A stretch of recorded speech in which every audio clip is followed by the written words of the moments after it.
Hello, मैं प्रकाश कुमार आज इस टॉपिक पे बात करने आया हूँ। वो आप लोग के, मेरे स्टूडेंट के, मेरे दोस्तों के एवं हमारे पॉलिटिकल जीवन से जुड़े हुए दोस्तों के कहने पर आया हूँ। और आज इस मुद्दे के साथ मैं आया हूँ। वो मुद्दा हाल फिलहाल में जो मेडिकल एसोसिएशन IMA एवं पतंजलि के बाबा रामदेव के बीच में है, उस मुद्दा पर आया हूँ। कई स्टूडेंट ने भी मुझे कहा, सर आप राजनीति में भी रहते हैं लेकिन इस तरह की बातों को आप हम लोग के बीच में नहीं रखते हैं। तो सबसे पहले मैं अपने उन स्टूडेंट को यह कहना चाहूँगा कि आप हमसे बायोलॉजी पढ़ने आए हैं, अतः हम आपके बीच बायोलॉजी के टॉपिक के साथ या आप जो भी सब्जेक्ट पढ़ने आते हैं मैं उसके साथ रहता हूँ। जबकि ऐसा नहीं है कि मैं सामाजिक मुद्दों पर आंख बंद करके रहता हूँ। तो अब मैं उसे अलग प्लेटफॉर्म पर देता था, जहाँ पे राजनीतिक प्लेटफॉर्म था वहाँ पर, और एजुकेशन के प्लेटफॉर्म पर एजुकेशन की बातों को रखता था। पर आप लोग के बार बार कहने पर आज मैं अपना विचार अलग सोशल मीडिया के द्वारा भी सभी के बीच रखने जा रहा हूँ। देखिए, IMA ने जो बाबा रामदेव के ऊपर आरोप लगाया है, या बाबा रामदेव ने जो एलोपैथ के बारे में आरोप लगाया है, उसे जाने बिना जो बहुत सारे लोग क्या कर रहे हैं, सपोर्ट कर रहे हैं, कोई बाबा रामदेव का तो कोई IMA का। तो सबसे पहले मैं ये कहना चाहूँगा कि जब भी कोई मुद्दा समाज में आए तो आप उस मुद्दे के लिए पहले उस मुद्दे को जानिए, और जानने के बाद शांतचित्त होकर सोचिए वो कहाँ तक सत्य है और आप जो बोल रहे हैं उसका समाज में क्या प्रभाव पड़ेगा। तो मैंने उस मुद्दे को बहुत नज़दीक से समझने का कोशिश किया और तब जाके मैं अपना विचार रख रहा हूँ। रामदेव बाबा ने क्या कहा था? उन्होंने कहा कि एलोपैथ के द्वारा कोरोना का अभी तक कोई उपयोगी समाधान भी नहीं निकाला गया है। वो अपने शब्दों में कहते, मैं ढंग से रख रहा हूँ, और टीकाकरण के बावजूद भी 10,000 से ज़्यादा डॉक्टर मर गए हैं, लाखों आदमी मर गए हैं। मैं उनसे कहना चाहूँगा कि आप अपनी बातों को रख रहे थे, उसमें थोड़ा आंकड़ा का आपने ख्याल नहीं किया। फैक्ट के साथ आपको ये रखना चाहिए था। पर मैं ये नहीं कह रहा हूँ कि बाबा रामदेव ने बिल्कुल ही असत्य बोला। सच्चाई तो यह है कि टीकाकरण के बावजूद भी बहुत सारे व्यक्तियों में कोरोना पाए गए, उनका इलाज चल रहा है, कुछ डॉक्टर भी एक्सपायर किए हैं। अब रहा इसे IMA अपने ऊपर क्यों लिया, सबसे इम्पोर्टेंट फैक्टर ये है, उन्होंने तो एलोपैथ के बारे में बोला था। मैं ये नहीं कहना चाहूँगा कि एलोपैथ की ज़रूरत नहीं है। हमारे समाज में एलोपैथ और आयुर्वेद दोनों की आवश्यकता है। लेकिन यह जो लड़ाई है ना, वो भारतीय संस्कृति बनाम जो विदेशी पाश्चात्य संस्कृति है उसका बन चुका है। सबसे पहले सोचिए IMA की स्थापना कब हुई थी और किसने किया था? इसका 1928 ईस्वी में स्थापना हुई, जिस समय देश आज़ाद भी नहीं था। IMA में भी तो इंडियन ही रह रहे, वहाँ पर भी तो मैक्सिमम जो हैं वो भारतीय ही उसके सदस्य हैं, और वो क्या कर रहे हैं, भारत में चिकित्सा को नया आयाम दे रहे हैं। तो क्या इसका क्या मतलब है?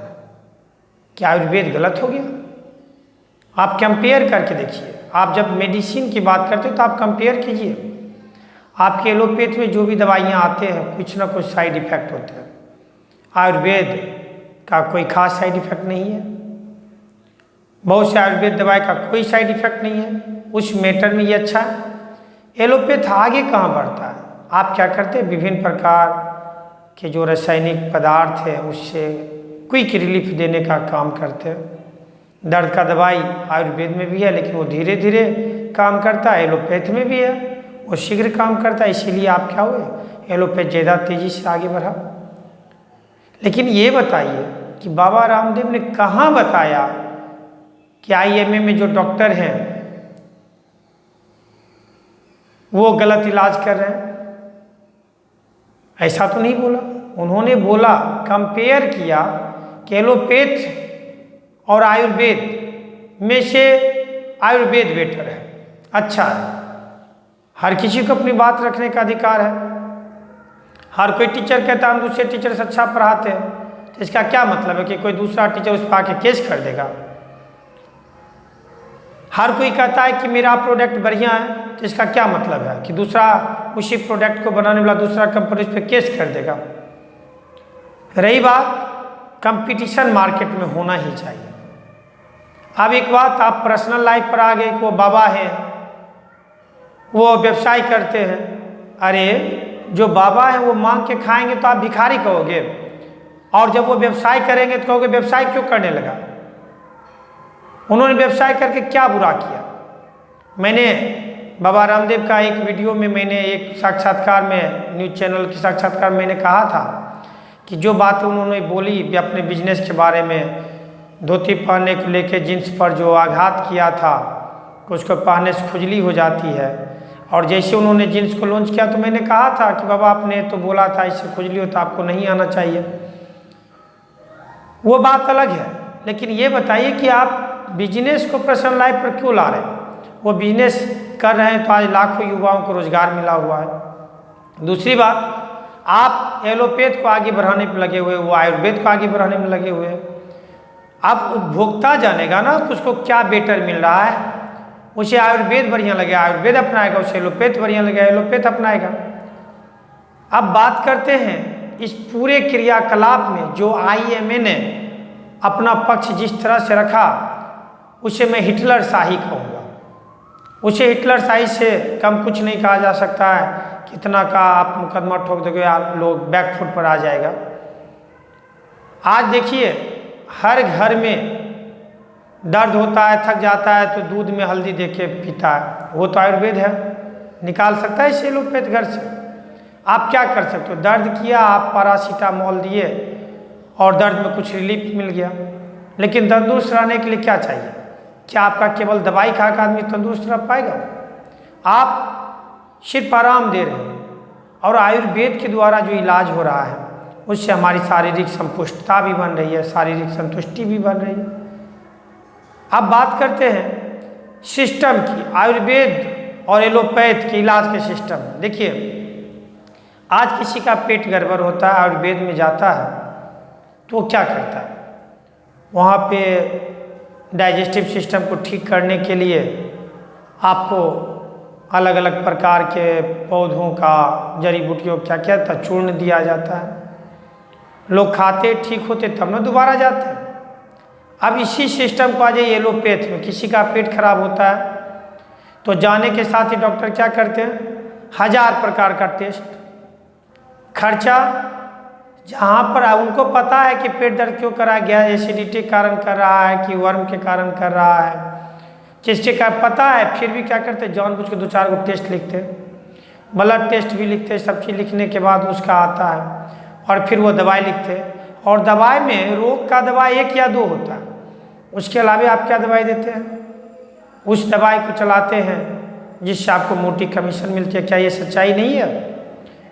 डॉक्टर जितने भी एलोपैथ के डॉक्टर हैं वो अपने बच्चों के सर पे हाथ रख के कसम खा के बोले, क्या वो रोगी को ठगने का काम नहीं कर रहे हैं? क्या वो रोग कोई और दवाई कोई नहीं दे रहे हैं? अब रोग के दर्द के लिए दवाई के साथ साथ क्या वो अलग से उनको विटामिन की दवाई नहीं दे रहे? क्यों दे रहे हैं? क्योंकि आपका कमीशन बनता है। ब्लड जांच में जाता है 60% कमीशन होता है, 40% लैब वाला का होता है। जहाँ मैं ये नहीं कहता जहाँ जरूरी नहीं है, जहाँ जरूरी है वहाँ पे नहीं कराइए, जहाँ जरूरी है वहाँ कराइए, लेकिन जहाँ जरूरी नहीं वहाँ क्यों कर रहे हैं?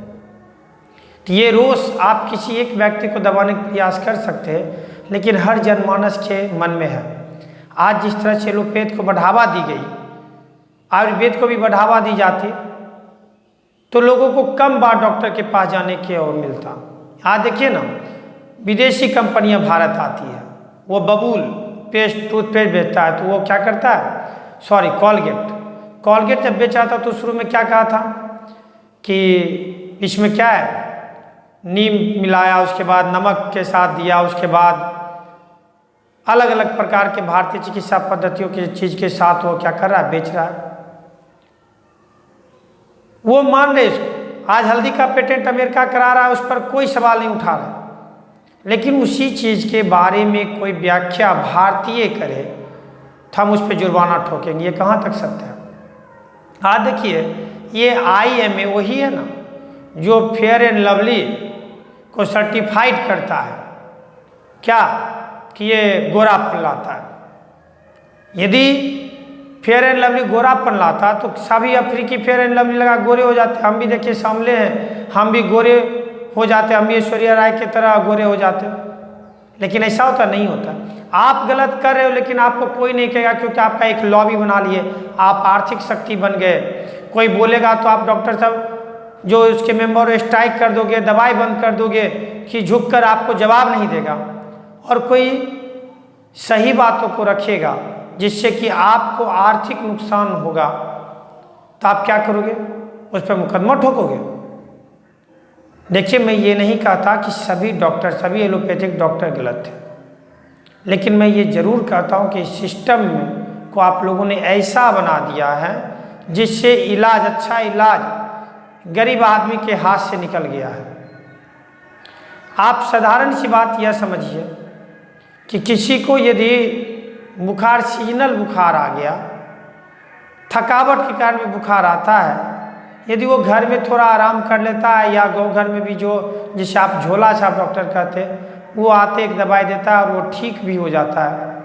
लेकिन उसी स्थिति में आप कोई MBBS के पास चले जाते हैं तो क्या करता है, कम से कम वहाँ पे 500 तो आपका फी है, मानते हैं आपका फी 500 नहीं 1000 है, ठीक है, लेकिन दवाई के नाम पर क्या करते हैं, आप सही कंपोजिशन के दवाई को उस कंपनी का ही दवाई लिखते हैं जिसमें आपको ज़्यादा मार्जिन है। ऐसा क्यों करते हैं? आप जनता के बीच विश्वास खोरे, किसी एक आदमी को दबाने से क्या होगा? तो मैं ना ये कह रहा हूँ कि आयुर्वेद बुरा है और ना यह कह रहा हूँ कि एलोपैथ बुरा है, बल्कि इसके सिस्टम को, एलोपैथ में जो सिस्टम बना दिया गया ना इलाज का, वो बुरा है। दूसरी बात, क्यों नहीं लोग आयुर्वेद अपनाएं? आज यदि देखिए अभी वर्षा का समय आया है, आप प्याज को पका के नमक के साथ खा लीजिए, बहुत बढ़िया एंटीबायोटिक है, काम करेगा। क्या एलोपैथ वाली गारंटी लेंगे? वो केवल दवाई के दम पर आदमी को स्वस्थ कर देंगे जब तक उसमें अपना मेटाबॉलिज्म एक्टिविटी ठीक नहीं हो। देखिए, मैं फिर कह रहा हूँ, और मेरी इस बातों से बहुत सारे डॉक्टर भी, एलोपैथिक भी और आयुर्वेदिक तो सहमत ही हैं कि एलोपैथ में जितना भी दवाई है ना, उसमें 95% दवाई हमारे दिमाग पर झूठा प्रभाव उत्पन्न करके हमें स्वस्थ रहने की अनुभूति देते हैं। एक प्रकार का वो नशा, मादकता देकर, जैसे देखिए ना, दर्द की बात करते तो दर्द खत्म करता नहीं, बल्कि आपको दर्द की अनुभूति आपके दिमाग को होने नहीं देती। तो इस टकराहट में नहीं जाइए। यदि उन्होंने कोई बात बोला तो उसको तथ्यपरक रूप से बैठ के सुलझाना चाहिए। और दूसरी बात, क्यों हमेशा भारतीय संस्कृति पर सवाल उठाई जाती है, हमारे सनातन संस्कृति पर सवाल उठाई जाती है? आप 100 बार कहते हो सनातन संस्कृति पर सवाल उठाते हो, लेकिन यहाँ से कोई आपको विरोध नहीं करता। आप क्या बोलते थे? नीम हकीम खतराए जाओ। क्या इस पर सवाल नहीं उठाया जा सकता? क्या इससे, या जो आपने कम्युनिस्ट विचारधारा को दिया था, आपने जो ये IMA इस विचारधारा को जो बढ़ाए थे, तो क्या आप पर क्यों नहीं मुकदमा की जानी चाहिए? क्या नीम हकीम ये खतरा ही उत्पन्न करता है? क्या ये इलाज नहीं करता था? आप बताइए, आपका एलोपैथ कितना साल पुराना है? एलोपैथ की विधि कितनी साल पुरानी है? और आयुर्वेद, सनातन संस्कृति हमारा जब से मनुष्य पृथ्वी पर आया है तब से वो आयुर्वेद की ओर ही है। आयुर्वेद ही उसका इलाज करता है। देखिए, एक साधारण सी बात करता हूँ, कोई जानवर का तबीयत खराब होता है जो जंगल में रहता है, उसे पता है कि कौन से पौधे को खाएंगे तो उनका स्वास्थ्य ठीक हो जाएगा। आप देखिए, आप लोग अगल बगल में देखते होंगे कि कोई, मैं बात करता हूँ कुत्ते की, वो कुछ ऐसा खा लेता है, डाइजेशन बिगड़ जाता है, तो उसे कौन जाते हैं प्रत्येक बार उसका डाइजेस्टिव सिस्टम ठीक करने के लिए, एलोपैथ देने के लिए? तो वो क्या करता है, कोई घास फूस को खाता है, सभी घास तो नहीं खाता, और वो ठीक हो जाता है। तो देखिए, एक दूसरे की बुराई से बचिए, लेकिन सच्चाई को जबरदस्त तरीके से रखिए। मैं बाबा रामदेव का समर्थन इस बात से करता हूँ कि वो इतनी बड़ी लॉबी से डटे हुए हैं और वो बिल्कुल ही पीछे नहीं हटे। 1000 करोड़ रुपया लगेगा, हम जनता मिलकर चंदा करके पुराएंगे यदि उनकी बात गलत हुई। आज बताइए, क्या कोई एलोपैथ वाला गारंटी लेगा कि 1 लाख रुपया खर्च करने के बाद भी, 2 लाख खर्च करने के बाद भी वो जिंदगी बचा सकता है? नहीं करेगा। वो पहले साइन करवा लेता है कि आप पहले साइन कर दीजिए। लेकिन बताइए, एक भी आयुर्वेदिक डॉक्टर है जिसने कि आपको पहले साइन करवा लिया हो? क्या आपको कुछ होगा तो आप जानिए। एलोपैथ वाले, आपको अपने सिस्टम पर भरोसा नहीं है, आपको अपने तरीकों पर भरोसा नहीं है, तो आप दूसरे पर उंगली क्यों उठाते हैं? देखिए, भारत सब दिन से हमारी संस्कृति रही है सबों को सम्मान देना, सबों का आदर करना। आप भी इसी पर चलिए। यदि इससे दाएं बाएं चलिएगा तो हो सकता है एक आदमी को दबा लीजिएगा, लेकिन जब एक ही विचारधारा के लोग आपसे ज़्यादा हो जाएंगे तो आपके भी, जिस तरह से अभी आयुर्वेद की सही बातों को आप दबाने की कोशिश कर रहे हैं, उसी तरह से आपकी सही बातों को भी दबाने का प्रयास किया जाएगा। साथ ही मैं स्पष्ट मैसेज अपने फॉलोअर्स को, अपने स्टूडेंट को, अपने मित्रों को देना चाहता हूँ कि मैं इस मुद्दे पर बाबा रामदेव के साथ खड़ा हूँ, चाहे सोशल मीडिया के माध्यम से हो, क्या कि इसके अलावे तो अभी कोई साधन अपने पास नहीं है जिससे कि मैं उनका मदद करूँ, या अन्य साधनों से। लेकिन आपसे भी मैं विनती करता हूँ कि आप भी अपने विचार से, ढंग से सोच के, और फिर सोचिए कि IMA के इधर रहना है कि बाबा रामदेव की इधर रहना है, अभी आयुर्वेद की इधर रहना है। और ट्विटर पर, फेसबुक पर, यूट्यूब पर, सब जगह अपने विचार को रखिए जिससे सच्चाई का पता सबों को चले। इसी के साथ इस मुद्दे पर मैं अपनी बात को समाप्त करता हूँ। धन्यवाद। जय हिंद, जय भारत।